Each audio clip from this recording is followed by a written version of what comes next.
Wow, it's finally happened. Little Mike Pence, a man who was about to be ousted as governor of Indiana until I came along and made him my vice president, has gone to the dark side, which, by the way, he capitalized, so you know it's real. Indicted for interfering with the 2020 presidential election. He's alleged to have participated in a vast conspiracy to interfere with the election and hold on to power. Yes, a federal grand jury impaneled in Washington, D.C. has indicted Donald J. Trump on 4 felony counts as part of Special Counsel Jack Smith's investigation into efforts to overturn the 2020 presidential election. I did everything right and they indicted me. Yeah, that's right. What are you going to say about that, liberal eagle? Huh? What could you possibly say about this? I did everything right and they indicted me. Exactly. That is the best defense, legally speaking, anyone could have. Today, an indictment was unsealed, charging Donald J. Trump with felony violations. I did everything right and they indicted me. With doing everything right and indicting him. Of our national security laws, as well as participating in a conspiracy to obstruct justice. So if you're counting, that makes 3 indictments and 78 criminal counts in 2 states and the District of Columbia. Donald Trump is the first president in U.S. history to try to interrupt the peaceful transfer of power to his successor, and the first Home Alone 2 actor to be indicted 3 separate times. Down the hall and to the left. So how close did the conspirators come to succeeding, and how serious did they think it would be for Trump to refuse to leave? Well, according to the indictment, when a deputy White House counsel told one of Trump's co-conspirators, Jeffrey Clark, that there would be mass protests if Trump remained president despite no findings of voter fraud, Clark said, quote, "That's why we have an Insurrection Act." Now, there was wild speculation about what this indictment would actually look like, and here what the Department of Justice did is very interesting. Instead of breaking things up piecemeal, they allege that all the efforts to change or subvert the election are part of one general conspiracy that aimed to reverse the election. And while the indictment mentions the Capitol riots and Trump's speech from that day, none of the... Why is there like a background noise? This sounds like it's raining behind LegalEagle. I guess maybe the world is crying for a brave and bold soldier being indicted despite doing everything right. I think that's what's going on. Am I becoming an audio pervert? Oh my God, I'm so sorry. The alleged crimes rely on the riots or that speech. The indictment doesn't charge Trump for inciting the January 6th riots. That would have been extremely hard to prove for reasons that we've discussed on this channel a lot, namely that the standard is very high and it would be very close to charging someone for potentially political speech. Wait, hold on. Crimes rely on the riots or that speech. The indictment doesn't charge Trump for inciting the January 6th riots. That would have been extremely LegalEagle on the Kai Cenat situation. Hard to prove for reasons that we've discussed on this channel a lot, namely that the standard is very high and it would be very close to charging someone for potentially political speech. But here, the riots, according to the Department of Justice's narrative, were just another opportunity for the conspirators to delay or overturn the election. For example, during the riots, the conspirators were texting and calling senators to try to get them to delay certification and to pressure Mike Pence. So the riots were not an end in themselves, but a means to further the conspiracy. And this is a much cleaner way of conceptualizing the crimes from the DOJ's perspective than other ways that they could have drafted this indictment. Instead, it is pretty smart to do it like this. I mean, yeah. Instead of lots of small towers with limited foundations, they constructed one giant tower with a huge base. Or more specifically, 3 large conspiracies sort of operating in parallel at the same time with generally the same aim. The first conspiracy was to overturn the legitimate results of the 2020 presidential election by using knowingly false claims of election fraud to prevent the government doing good. Once again, you have to remember something. With respect to Donald Trump, it's not necessarily that the government is doing good, even though the Department of Justice and the government does sometimes do good. They do. I mean, let's be real. There are, even if the overwhelming majority of ICE and the Customs and Border Patrol revolves around like illegally detaining asylum seekers that have the legal right to be on U.S. soil, for example, there's still a sliver of ICE that is dedicated to dedicated to sex trafficking, of immigrants. You know what I mean? Like there are still, no matter what happens, there are still instances where like the federal government will do good things, right? And the agencies will do good things. However, in this circumstance, the DOJ is doing good, one, because they don't like Trump, certainly, fine. But more importantly than that, Trump is very bad at doing crimes.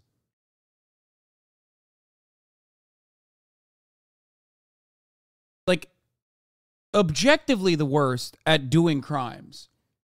Because of his long history of his long and you know, really target-rich history of constantly failing upwards by doing criminal misconduct in the most laughable and you know, apparent, obvious ways, that he thinks that he could just get away with whatever the heck he wants to. Make no mistake, he's aware of this. You're right. Trump, I could shoot someone on Times Square and I would still win. And he was right. I do think that was another very truthful thing that Donald Trump said. But that is precisely the reason why you have a lot of, especially two, open and shut cases that Trump is facing at the moment.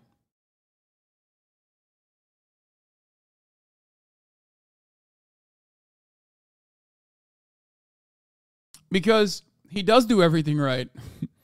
He's just always openly doing crimes. The actual slates of electors being collected, counted, and certified. The second conspiracy was to corruptly obstruct and impede an official proceeding. That is the actual certification of the electoral vote. And then the third conspiracy was to effectively hamper the right of some people to exercise their right to vote. Effectively trying to discount or prevent the votes being counted in states where Biden won, where the conspirators were putting forth a fake slate of electors. Now, a quick word about conspiracy and free speech. Many are bemoaning the indictment as the criminalization of political speech. I love that. Before LegalEagle gets into this is something that is fascinating with Americans that I've talked about quite a bit, especially over the course of the past couple of years, where Americans, especially those who constantly talk about free speech, demonstrably do not understand free speech as a concept. They don't get it. There are limitations to the fucking First Amendment. It's in the amendment. It's like right there. Like, it very openly states what kind of speech is not protected. A criminal conspiracy does not fall in the guidelines of free speech.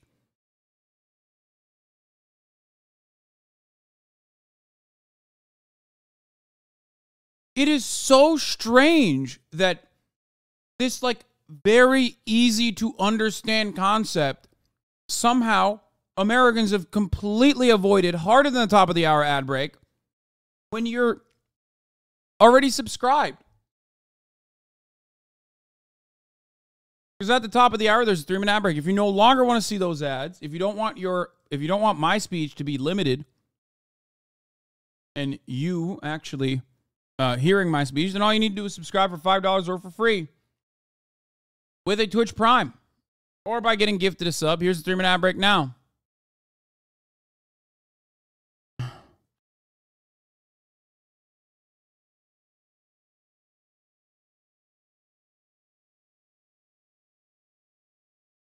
I'm going to mail your cat to Zanzibar on the 11th of Zanzibar, April at 7:30 p.m. What?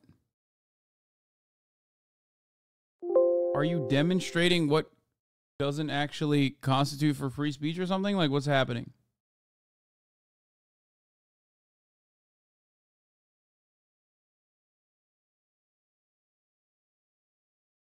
Anyway, let's continue. But that seems to be based on a misunderstanding of how criminal conspiracies actually work. Consider this great commentary from NYU law professor Noah Rosenblum. The First Amendment protects the right to free speech, but does that mean that you can say whatever you want without facing criminal liability? Not at all. Consider the following two scenarios. I walk into a store and buy a crowbar. No crime, life is good. 2, I call my buddy and say, let's go buy crowbars and use them to deprive people of their right to vote. He says, I agree. Let's conspire to do this thing together. I walk into the store and buy a crowbar. Bad news, crime, life is bad. The only difference. I don't know why LegalEagle didn't use my analogy. Maybe it's because I'm not a lawyer. Whatever. Maybe it's because I don't even remember what my LSAT score was, but it definitely wasn't good enough. But just saying, I said you can't conspire to rob a bank and then actually try to end up robbing the bank and then fail to rob the bank and then turn around and go, oh, well, that's not free speech. Just saying, that's good. Anyway, let's continue. The difference between these two acts is the fact of agreement, which is expressed in speech, although it needn't be. The crime is conspiracy, agreement to commit a crime plus a step towards its accomplishment. It's not the speech that's criminal, it's what the speech does, constitute an element of another crime. Here, Trump is charged with conspiracy, but the lies he made about the election are part of showing his knowing fraud an element of the crime. Don't worry, you can still lie in politics as much as you want, just don't do it as an element of another crime, like, say, participating in a conspiracy to defraud people of their right to vote. And that's exactly right. The only thing that I would add is a few other scenarios. The third scenario, a person says to themselves, I'm going to go out and buy a crowbar to deprive people of the right to vote, and then I go out and buy a crowbar. Still not a crime because there's no conspiracy, i.e. an agreement with another person. Now that's important because in conspiracies, if you have an agreement, all you need is one overt act in furtherance of the conspiracy. And in the absence of a conspiracy, the act of buying a crowbar probably isn't enough to rise to the level of attempted interference.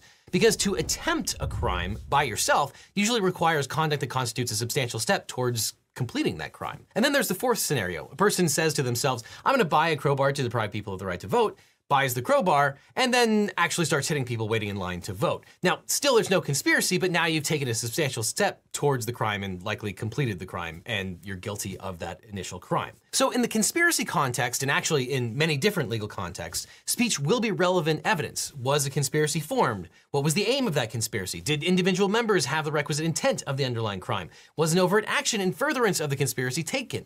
Did the defendant say factually false things to induce others to act? But here, it's not the speech that's punished, it's the conspiracy. So with that in mind, that takes us to the indictment itself. The indictment starts by correctly noting that Trump had a right to speak about the election, quote, and even to claim falsely that there had been outcome determinative fraud during the election and that he had won. He was also entitled to challenge the results through lawful means, such as, quote, seeking recounts or audits of the popular vote in states or filing lawsuits, challenging ballots and... He did do that, by the way. Of course, every single instance, as the court document shows, was uniformly unsuccessful. Going back to the bank robbery analogy, it's like wanting to work at the bank as a teller to make money from the bank. You know what I mean? Or trying to do a slip and fall in front of the bank and trying to steal money from the bank that way. Failing to do that, even though this is also technically fraud, but whatever. Really want this analogy to take off? Yes, because it's a good analogy. I'm not very good at analogies. I can't understand without crowbars. I'm just saying, I'm not very good at analogies, but I think the bank robbery one is perfectly fine.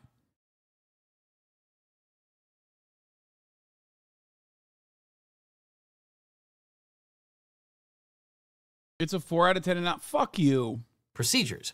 And as the indictment notes, Trump pursued these methods, but they were uniformly unsuccessful.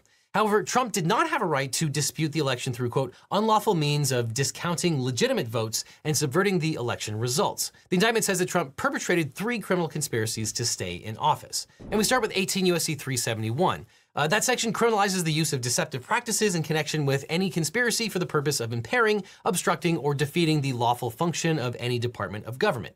Trump is charged with conspiring to stop Congress from certifying the election by submitting fake electoral slates. And there are 2 prongs to Section 371 cases. The offense prong prohibits conspiracies to commit acts that are otherwise defined as criminal under federal law.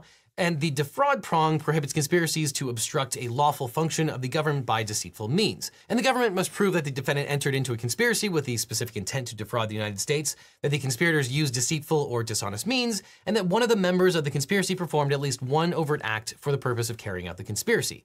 For the government to prove that Trump committed the crime, it must show that he used deceit, craft, or trickery, or dishonest means to achieve it. Section 371 does not criminalize every conspiracy. This part is really awesome, because we go back to the same thing I was talking about with respect to Trump.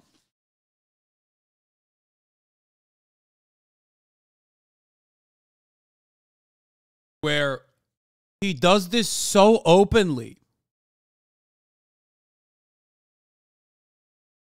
Like he does this so openly that he sometimes does it in public. That's what's so awesome about everything that Donald Trump has done so far, and all of the instances that he's gotten in trouble for. He's just like so clearly doing it in an open way. To disrupt a government function. It only reaches conspiracies that use deceit, craft, or trickery, or dishonest means. And we'll talk about Trump's defenses later, but he's probably going to claim that he didn't use deceit if he truly believed that he won the election. But the indictment concludes that Trump knew he lost, and the indictment lists all the people who told Trump that he lost, including the vice president, leaders of the DOJ who were appointed by Trump, the director of national intelligence, the director of the Department of Homeland Security's cybersecurity. All Trump appointees. Infrastructure Security Agency, senior White House officials, campaign staffers, Republican state legislators and officials, and dozens of state and federal courts. And the indictment alleges that Trump privately acknowledged his loss. After the chairman of the Joint Chiefs of Staff urged Trump not to take action on a national security issue, Trump agreed, saying, quote, "Yeah, you're right, it's too late for us. We're going to give that to the next guy." Yet publicly, Trump repeatedly tweeted and encouraged his supporters to come to Washington on January 6th to stop the vote. And allegedly, in another conversation on Ooh. Oh, let's run that again. Ooh. His supporters to come to watch, give that to the next guy. Issue, Trump agreed, saying, quote,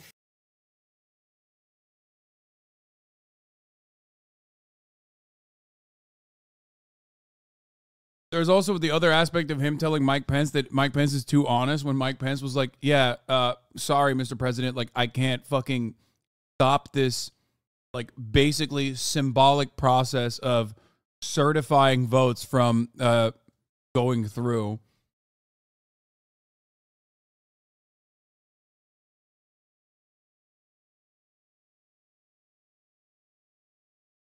Donald Trump calls out former handpicked Vice President Mike Pence for condemning him on recent January 6th indictment.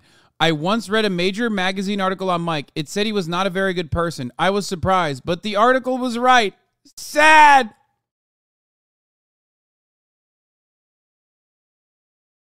Wow, it's finally happened.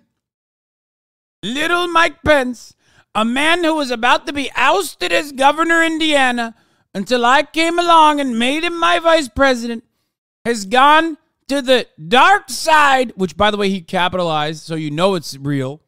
The newly emboldened, not based on his 2% poll numbers, Pence, to put me above the Constitution, or that Mike was too honest. He's delusional, and now he wants to show he's a tough guy. I once read a major magazine article on Mike. It said he was not a very good person. I was surprised, but the article was right. Sad. Bye-bye. Yeah, I didn't believe in magic till I saw my dogs turn into a snake.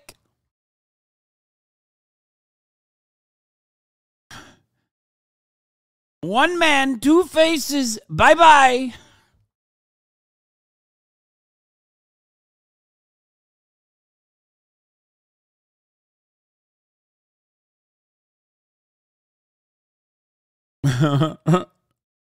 It's like Logan Paul being like, I know I tried to do a cryptocurrency rug pull, but one, the scammers that I hired to do that scammed me instead. And two, have you noticed that they're criminals? It's like, bro, you hired them.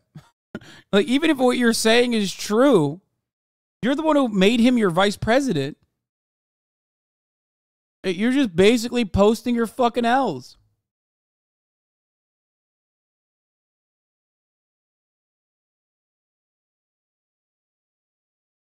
Anyway, the too honest part, he's attacking.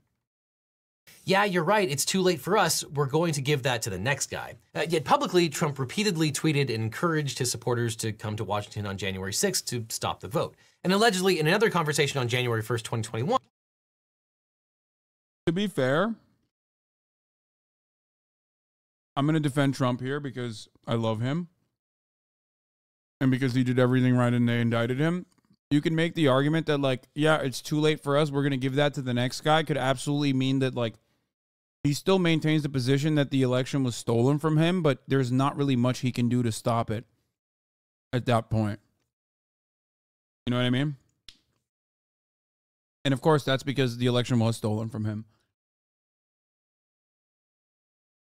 Mike Pence told Trump that he didn't think that there was a constitutional basis for Trump's claims that the vice president lacked the authority to change the results of the election. And, quote, in response, the defendant told Vice President, "You're too honest." Now, this strongly implies that Trump knew he had lost and was asking Pence to lie. And there are other examples. Apparently, he referred to some of Sidney Powell's theories as crazy. And even Rudy Giuliani said, quote, "We don't have the evidence, but we have..." That... Chad, remember I talked about this the other day? One, because Sidney Powell is fucking crazy, but two, Trump used to, apparently he did this with Michael Pillow of the Mr. Pillow Foundation, Mike Lindell, and also with Sidney Powell, where he would just like openly make fun of them for being like psychotic kooks. And he would do it in the most Trumpian fashion, where he wanted to, like, he would do it in a very public capacity. He would do it in front of random people. He would do it in front of maybe even recording devices. Do you see what I'm saying? Like, a lot of that stuff, when you're the president, is documented. Wow! It's everything that you're saying and doing is, like, it might be classified, but it's still documented. And it's going to be really hard to counter that when, you know, all of that information comes out. You're the president. Have lots of theories. But despite this, it is alleged that Trump knowingly continued to make false claims about the election and further took actions to subvert the election. And the indictment notes that they might have tricked other people into action. For example, the fraudulent electors were, quote, tricked into participating based on the understanding that their votes would be used only if the defendant succeeded in outcome determinative lawsuits within their state, which the defendant never did. The defendant and co-conspirators then caused these fraudulent electors to transmit their false certificates to the vice president and other government officials to be counted at the certification proceedings on January 6, 2020. Now, some legal commentators claim that the government needs to... I'm sorry, it's like a kid. You're a kid. I don't care if you are working with supposedly world-renowned constitutional scholars. You're like a child. The incredible conspiracy that you cooked up to win was that of a fucking baby's brain. It was so baby brain. Like, you thought that people were just going to be like, oh man, the certification process was subdued and intercepted and changed. Uh-oh. I guess Trump is still president now. Like, how can you be so fucking stupid? Which, of course, leads into additional charges in there where, like, people at every step of the way were telling Trump, like, you can't do this. This is, like, incredibly stupid, illegal, and also no one will fall for it. The last part of it was, no one will fall for this. People will riot. To which some of his co-conspirators replied with, yeah, that's what the military's there for. Like, you have to be even dumber than the average dumbass hog to think that the American people would have looked at a symbolic part of the election certification process that they didn't even know about prior to January 6th. Because no matter how invested in politics you are, you don't know every fucking minutia in the electoral certification process. The idea that the vote certification happening in the House and Senate is a genuinely important part is incredibly stupid. Most people didn't even know it existed, and absolutely 0% of the times, that part of the process is the most important part. You know what is an objectively more important part of the process? Television channels. That's it. Many people don't know this, probably even to this day, unless maybe you've been in here long enough, or unless maybe you actually watched Succession or whatever. But the real way that the American public finds out who won is not because they tabulated all the results of the votes. No, they have projections. That's why it says projected winner.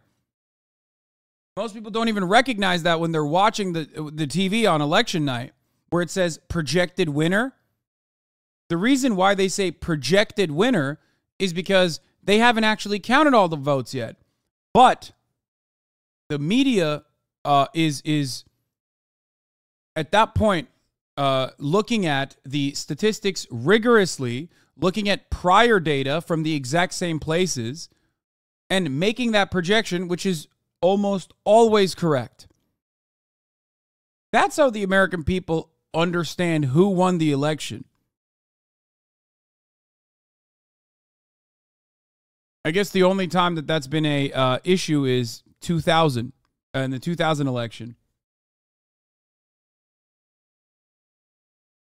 Yes, exactly, except Al Gore versus Bush in Florida. So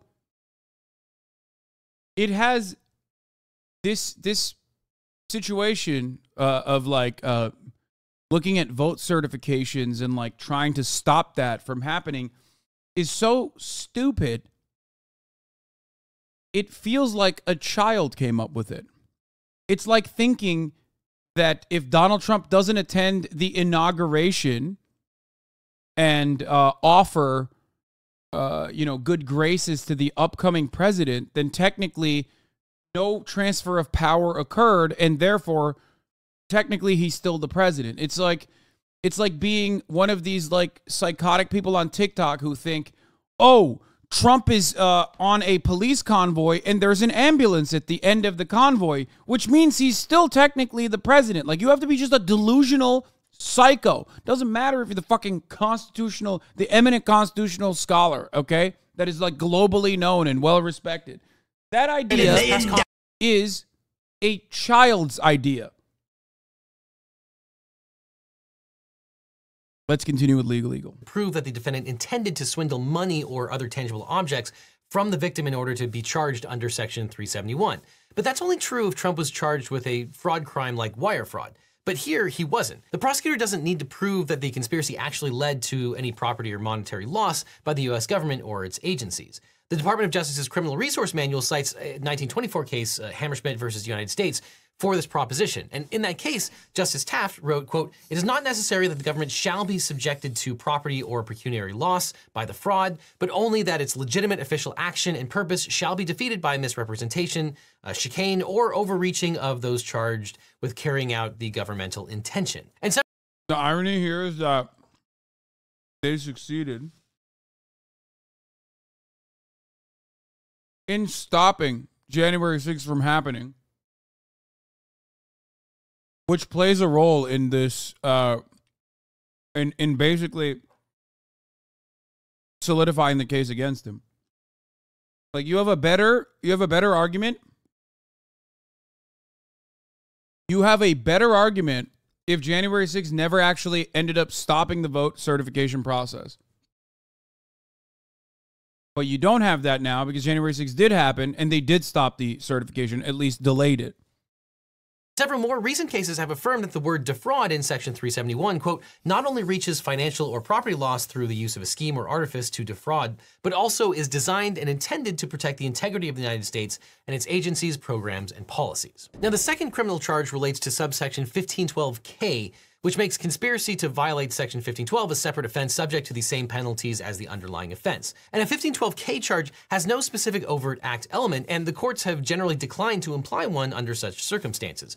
Now, regardless of which section is invoked, conspirators are criminally liable for any crime committed in the foreseeable furtherance of the conspiracy. The indictment says that Trump, quote, did knowingly combine, conspire, confederate, and agree with co-conspirators, known and unknown to the grand jury, to corruptly obstruct and impede an official proceeding, that is, the certification of the electoral vote. Now, there are many examples of Trump and his co-conspirators trying to stop the certification process, and their actions on January 6th are notable, as the indictment accuses the conspirators of exploiting the violence at the Capitol in furtherance of their plot. After the rioters had been removed from the Capitol, Trump, through White House aides, attempted to reach 2 United States senators at 6 p.m. From 6:59 p.m. until 7:18 p.m., Rudy Giuliani placed calls to 5 United States senators and 1 United States representative. Co-conspirator 6 attempted to confirm phone numbers for 6 United States senators whom defendant had directed Giuliani to call, an attempt to enlist in further delaying the certification.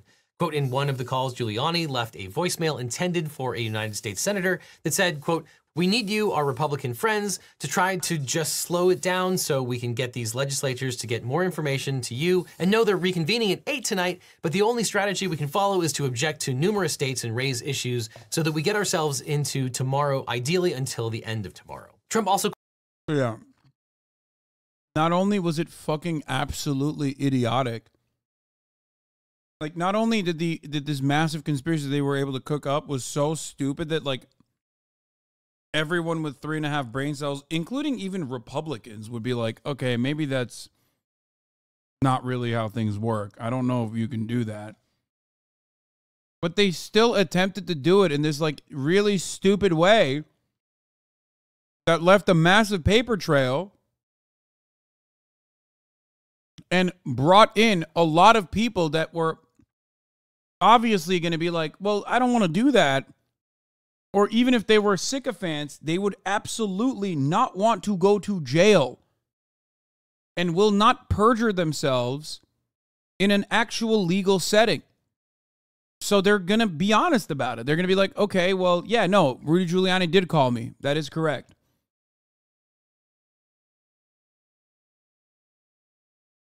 That's part of the reason why I think Trump is trying to like shift the blame away from his own personal responsibilities and leaning heavily on his own lawyers, his co-conspirators, throwing him under the bus. Now, of course, it doesn't matter because Trump has spoken about all of these issues so many fucking times, and also because he's narcissistic as hell. He very clearly was directing a lot of this, almost singularly. So the idea that this was your lawyer's fault that gave you, shitty information to act on is not going to work. Called another senator repeating false allegations of fraud in Arizona and Georgia. He also, quote, claimed that the vice president's actions had been surprising and asked the senator to, quote, object to every state and kind of spread this out a little bit like a filibuster. Shortly before the meeting to certify the election, White House counsel urged Trump to drop his objections and allow the meetings to proceed.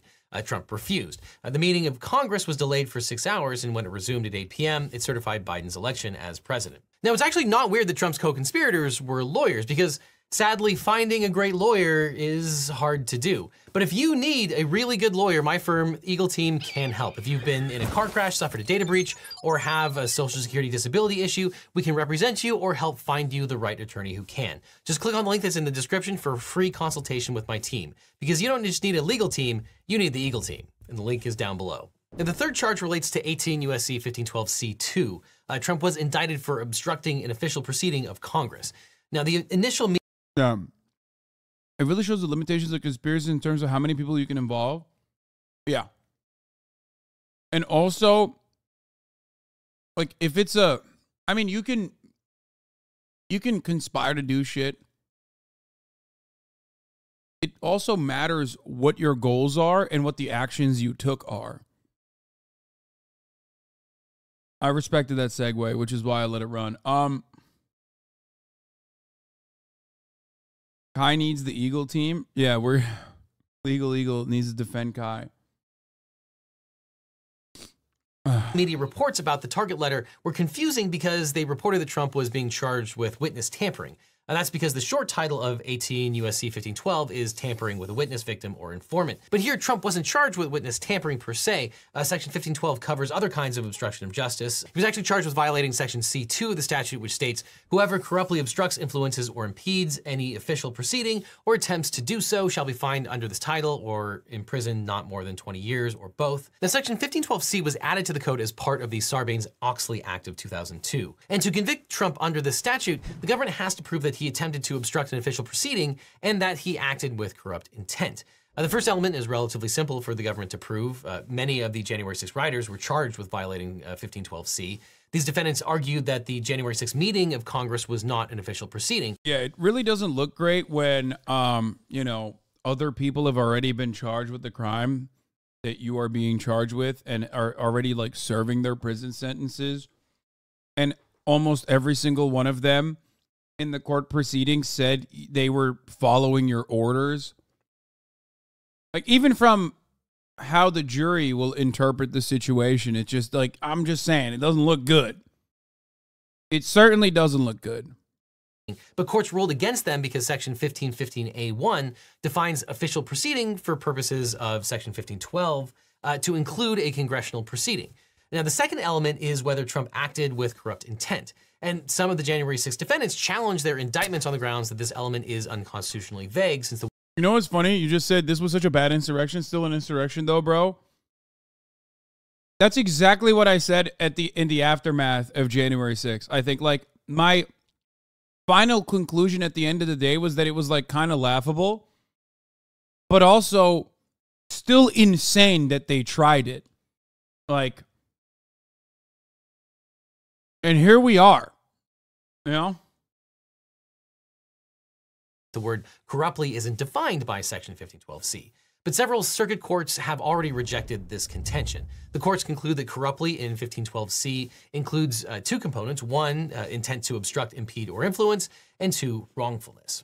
And then count number 4 relates to the deprivation of rights under color of state law under 18 U.S.C. 241. Now, under that section, a government official can't deprive someone of their rights. And the statute dates from the Reconstruction era, but it doesn't require that the defendant's conduct be motivated by a specific bias against the victim, such as race, gender, or discrimination. But Section 241 makes it unlawful for 2 or more persons to injure, oppress, threaten, or intimidate any person in any state, territory, commonwealth, possession, or district in the free exercise or enjoyment of any right or privilege secured to him by the Constitution or laws of the United States, or because of his having so exercised the same. And here the idea is that the conspirators conspired to prevent people from being able to exercise their right to vote. The offense is always a felony, even if the underlying conduct would not on its own establish a felony violation of another criminal civil rights statute.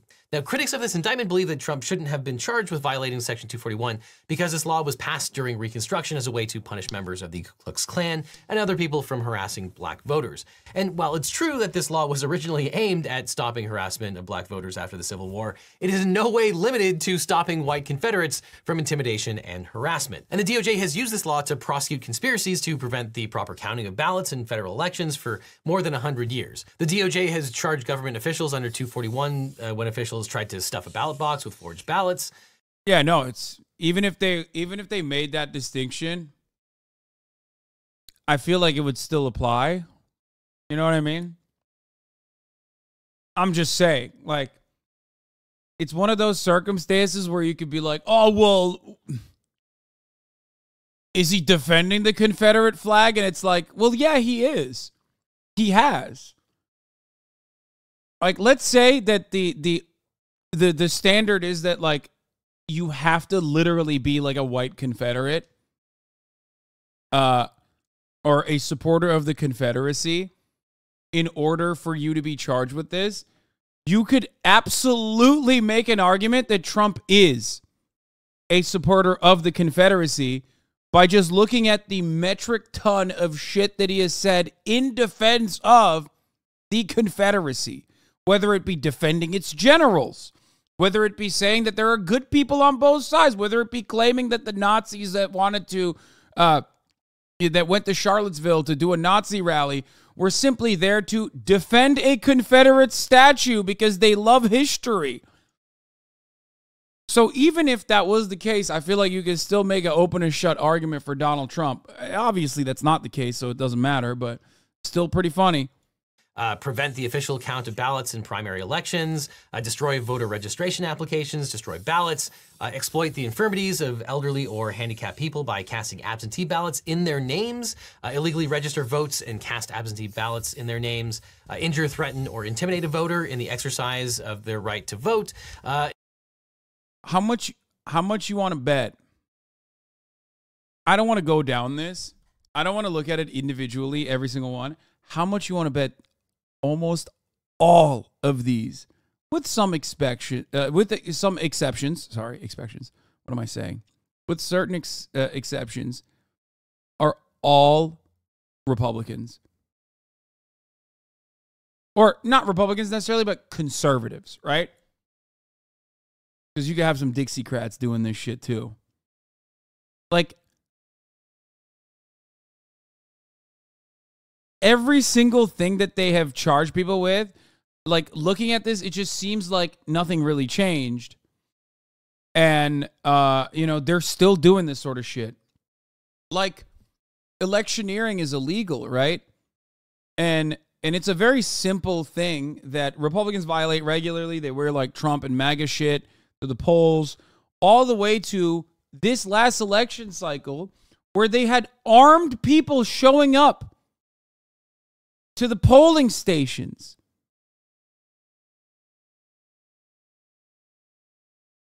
They haven't really stopped. There is no real deterrence that where the deterrence measures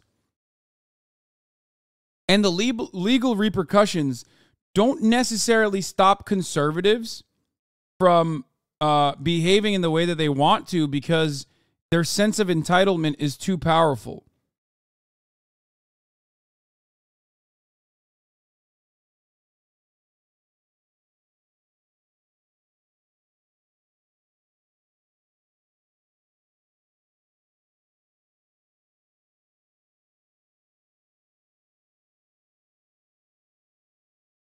A voter in the exercise of their right to vote, impersonate qualified voters, fail to count votes and to alter votes counted, to steal votes by changing the votes cast by voters at voting machines, and the list goes on and on. Now, I don't think there's a precedent for assembling false electors as publishing false electoral states. I think that's a first. Yeah, I wasn't talking about that. Especially because that's a really stupid way to do this.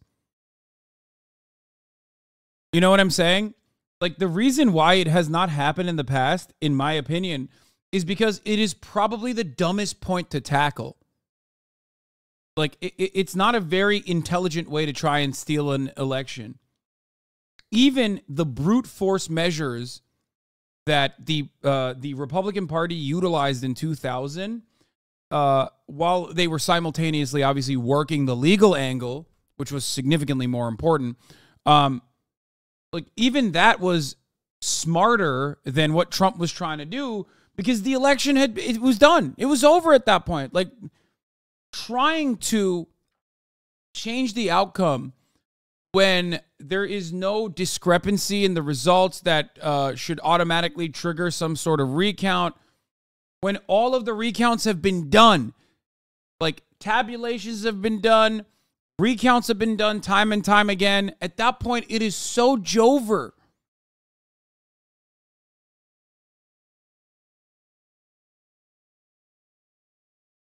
It's so crazy to try and do that. Many of these alleged crimes will hinge on Trump's mental state. And we've covered this before. Did Trump have a specific intent to obstruct, impede, or influence the proceedings? But since this indictment came down, there have been a lot of bad legal takes about what it actually means, especially with respect to Trump's mental state and what the... Thank you, Boys Who Wonder, for the 5. Get the subs in. Slow Shalodion. prosecutors actually have to prove. Many journalists and even some lawyers have said that in order to convict Trump on these charges, prosecutors must prove that Trump knew that he lost the election. See, for example, this headline in the Washington Post, which says, "The former president's intent and whether he knew he was lying about the election fraud are key issues for prosecutors." Now, this is a big misunderstanding about what prosecutors must prove about Trump's mental state. Now, look, this stuff is hard, but it's not that hard. Now, first of all, criminal prosecutors prove intent and internal mental states all the time. It's not impossible. It's not even that hard. You can do it using statements that the defendant said. You can prove it using surrounding circumstances. Or in the case of conspiracies, you can even use the statements of your co-conspirators. Because in a conspiracy, you're generally liable for the acts of your co-conspirators, and the statements of your co-conspirators are not hearsay. And second of all, prosecutors have been using the statutes under which Trump has been charged against the January 6th protesters with great success. And Trump's potential defenses and issues about mental states have been raised and repeatedly rejected. He's not the first guy to claim that there was election fraud and thus his actions were excused. Now, to review, the DOJ says that Trump intentionally participated in 3 conspiracies that violate federal law. First, Trump is charged with violating Section 371 that makes it illegal to conspire to defraud or lie to the United States. The meaning of defraud is interfering or obstructing a lawful government function by deceit, craft, or trickery, or dishonest means. The indictment alleges facts showing that Trump used deceit and trickery and dishonest means to replace the legitimate electors with fake ones. And that's the reason for the heading on page 27, which says, quote, "The defendant's attempt to leverage the Justice Department to use deceit to get state officials to replace legitimate electors and electoral votes with defendants." And what Trump believed about the... Yeah, this, once again, absolutely nutty.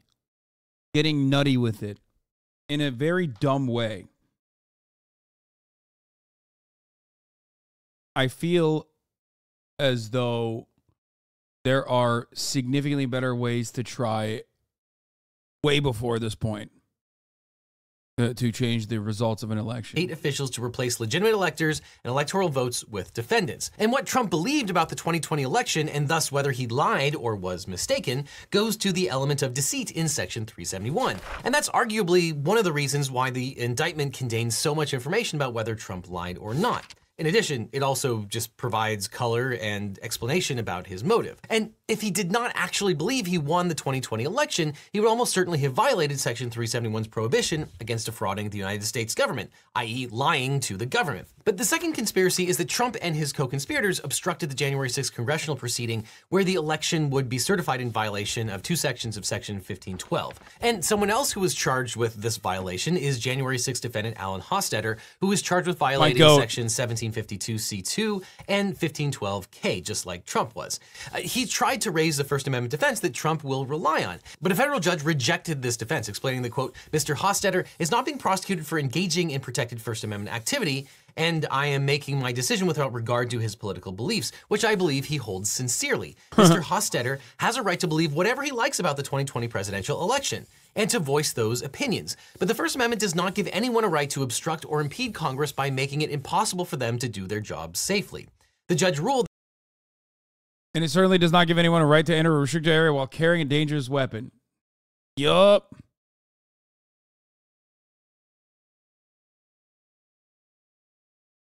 This, again, is at the heart of the contention that Republicans feel in their core, in the bottom of their hearts. They're like, I don't understand. It means, the First Amendment means I can literally say and do whatever I want, and you have to protect me. Not my enemies, by the way. Not if you're a socialist. Then you should be given the death penalty for saying things like socialism is good. But me, I believe that I can say whatever the fuck I want and there can be no legal repercussions, which is a genuine misunderstanding. And I don't know how American exceptionalism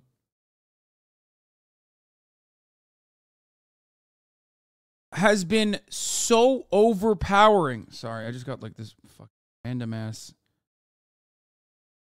I don't know what's going on. Got a random ass notification. Sorry. What was I saying? American exceptionalism is such a powerful, American individualism and American exceptionalism is so overpowering.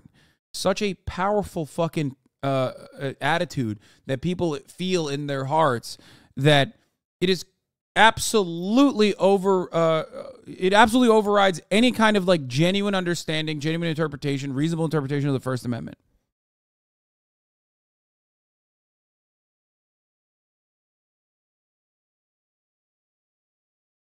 You pretty much can say whatever you want with the exception of threats. You absolutely cannot. Wrong. That's not true. That is not true. If that was the case, then, for example, you would not be able to engage, like, no, there would never be a criminal conspiracy. There would be no such criminal conspiracy because it would all still technically be protected. You would be able to engage in fraud. There would be no fraud protection. Like, that concept makes it seem like you just can't do crimes with this. And you absolutely can do crimes with this. Like, you can't fucking hire an assassin and then be like, well, I didn't do anything. I was just engaging in my First Amendment rights. You see what I'm saying? You didn't actually do anything other than say, hey, can you please go and assassinate someone for me? I will give you money afterwards. But that's still an attempted... Like, that's still a crime. You attempted to murder someone by hiring a hitman. You know what I mean? This can get you in a lot of fucking trouble. And often does. True, but I feel like that goes beyond speech. My friend. No, that goes beyond free speech. That's what you are intending to say. And that is the point. The point is that speech across the board, I'm not mad at this person. I'm not mad at this person. A lot of people are just like completely oblivious to what the First Amendment looks like and what it covers and what it protects and what it doesn't. Not recognizing that like, oh, I'm a free speech absolutist is something that a lot of people say, but they don't recognize that like even in the United States of America, where the free speech boundaries are not limitless, but seemingly way less limited than even Canada or European countries where there are hate speech restrictions, for example, that can get you into criminal territory where you have to, basically pay a fine or something like that, or even sometimes serve a prison sentence, a jail sentence. You absolutely cannot, should not feel protected by free speech if you are engaging in criminal conspiracies, criminal acts. You absolutely will still go to jail. Someone in the chat brought up Charles Manson, which is a great example of this. Charles Manson, as far as I know, it did not engage in the murders himself. You know what I mean? But murder still happened at his behest. He was doing this, not protected.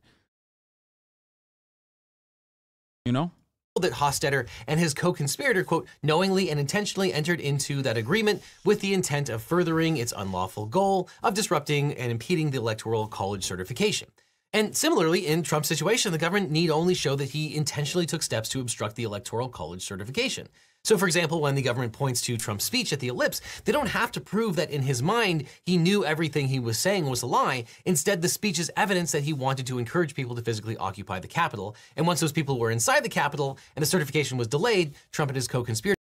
You could get away with murder by saying, sure, would be nice if this person died. I have a locker full of money at this location. These are unrelated protected statements. No, I don't think you could get away with that. You absolutely could not get away with that.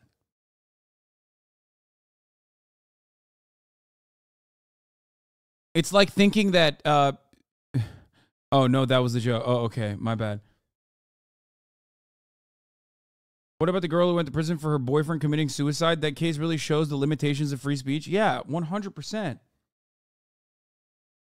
There are so many instances in the United States of America where people have been criminally charged for exercising their free speech.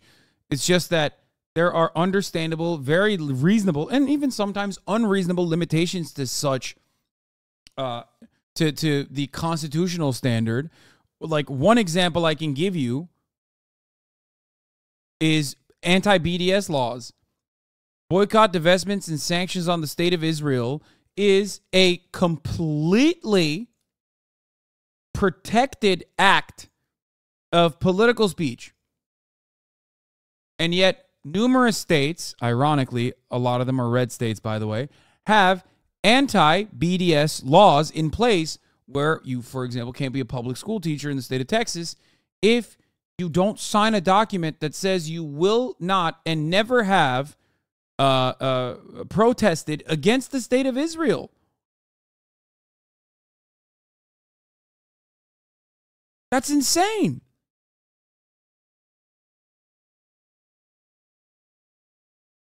That is a completely nutty way that these First Amendment defenders give the game away and openly show that they're not interested in free speech absolutism or even following the constitutional limitations, and instead just weaponizing it and basically wanting to say whatever they want to while rendering their political interlocutors unable to say whatever they want to.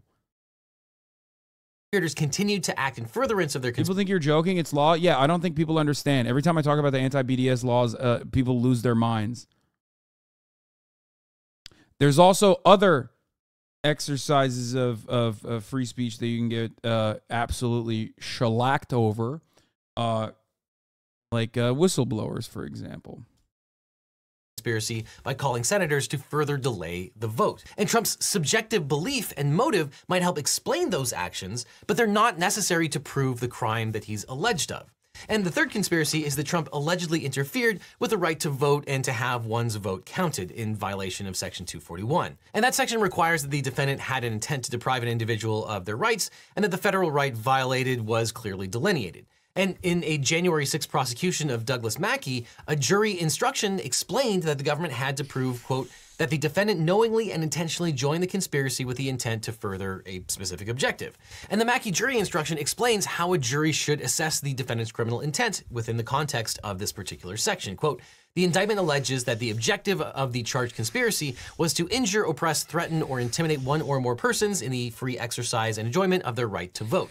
The government must therefore prove beyond a reasonable doubt that the defendant knowingly and intentionally joined the conspiracy with the intent to further that objective. In this case, the government has alleged that the object of the conspiracy was specifically to injure one or more persons in the free exercise and enjoyment of their right to vote. I instruct you that the statute covers conduct intended to obstruct, hinder, prevent, frustrate, make difficult or impossible, or indirectly rather than directly assault free exercise of the right. For example, hinder is defined as to make slow or difficult the progress of, to hamper, to hold back, to prevent, to check. And again, Trump's subjective belief about the overall election or election fraud isn't necessary or an element of the crime. So with the possible exception of the first count, Trump's subjective belief about the 2020 election is basically irrelevant.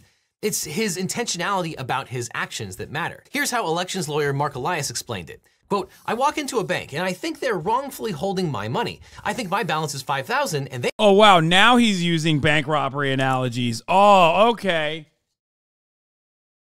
Wow. Wow. Okay, to be fair, that is a fucking absolute banger of a bank robbery analogy. God damn it, dude. This is why I'm not a lawyer and instead a fucking dumbass on Twitch. God damn. They think my balance is $0, and I genuinely believe that I'm owed $5,000. That doesn't excuse me from robbing the bank. I can't pull out a gun and take the money, particularly with the fake— Can't do analogies, motherfucker? No, my analogy on the bank robbery was sound. I was just talking about the conspiracy element.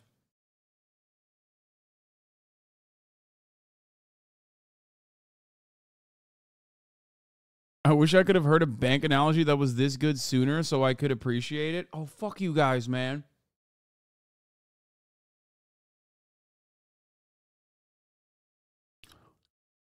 That's actually, dude, why do I need the most diligent haters that are constantly seeking to clip me out of context when I already have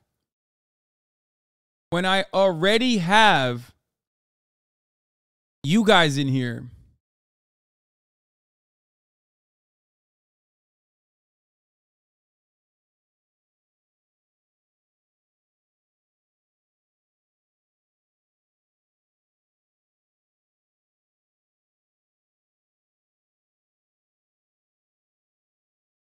collector scheme, even if you believe that you won, you were not entitled to have people submit fake forms on January 6th. Now, the rioters unsuccessfully took down the US Capitol, but you can successfully get your online data taken down with today's sponsor, Incogni. Now, I don't know about you, but I've seen a huge uptick in the amount of spam that I'm getting, and it's no surprise why. Every year, the number and scope of data breaches worldwide is rising, and you might not know it, but there are hundreds of data brokers that possess and sell your personal information, and their numbers grow every year.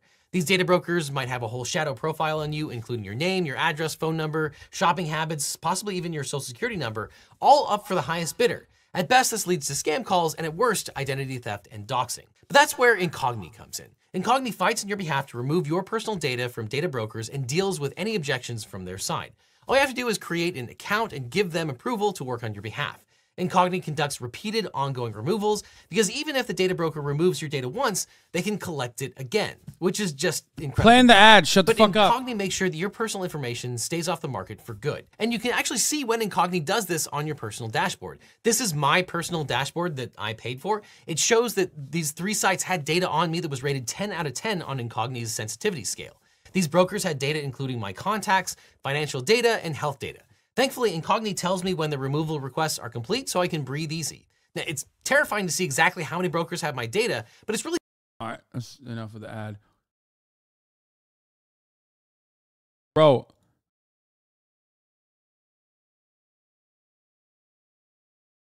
What is happening?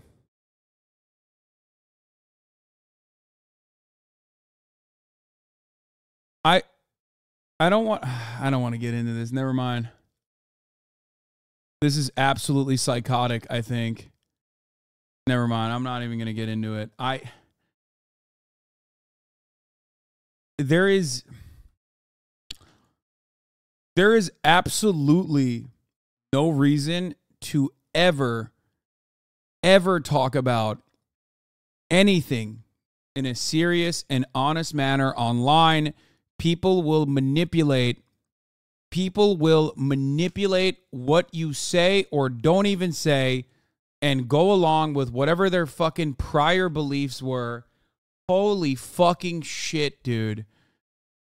Oh, I want to fucking, oh God, I want to lobotomize people.